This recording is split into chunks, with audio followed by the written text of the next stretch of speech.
প্রিয় ভাই আমার, যদি আপনার ছোট্ট ব্যবসার প্রতিষ্ঠান থেকে থাকে, আপনি যদি চান যে আপনার ব্যবসা বরকত আসুক, তাহলে ভিডিওটি আপনার জন্য। সম্পূর্ণ ভিডিওটি পরিপূর্ণ দেখবেন, তাহলে অবশ্যই আপনি যদি এই আমলটি করতে পারেন, আল্লাহ তাআলা আপনার ব্যবসায় উন্নতি দান করবেন।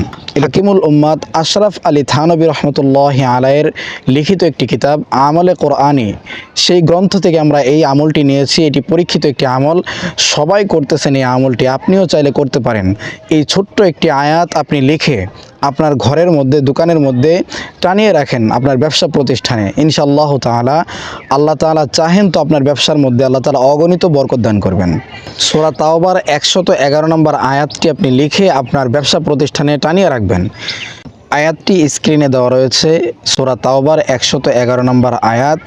ইন্নাল্লাহা আশতারা মিনাল মুমিনিনা আনফুসাহুম ওয়া আমওয়ালাহুম বিআন্না লাহুমুল জান্নাহ ইউকাতিলুনা ফি সাবিলিল্লাহি ফায়াকতুলুনা ওয়া ইউকতালুন ওয়া'দান আলাইহি হাক্কান ফিত তাওরাতি ওয়াল ইনজিলি ওয়াল কুরআন ওয়া মান আওফা বিআহদিহি মিনাল্লাহি ফাস্তাবশিরু বিবাইইকুমুল্লাযী বায়া'তুম বিহি ওয়া যালিকা হুয়াল ফাওজুল আযীম। এই আয়াতটি লিখে ব্যবসায়ের মালের মধ্যে রাখলে মালের ঘাটতি দূর হবে, আল্লাহ তাআলা আপনার মালে বরকত দান করবে, ব্যবসার মধ্যে উন্নতি পাবেন। এটি পরীক্ষিত একটি আমল প্রিয় ভাইরা। পৃথিবীর 90% মানুষ কিন্তু এই আমলটি করে তাদের ব্যবসার মধ্যে বরকত আনার জন্য। তাহলে আপনিও একবার করে দেখেন, আপনার ব্যবসায় আল্লাহ তাআলা পরিপূর্ণ বরকত দান করবেন।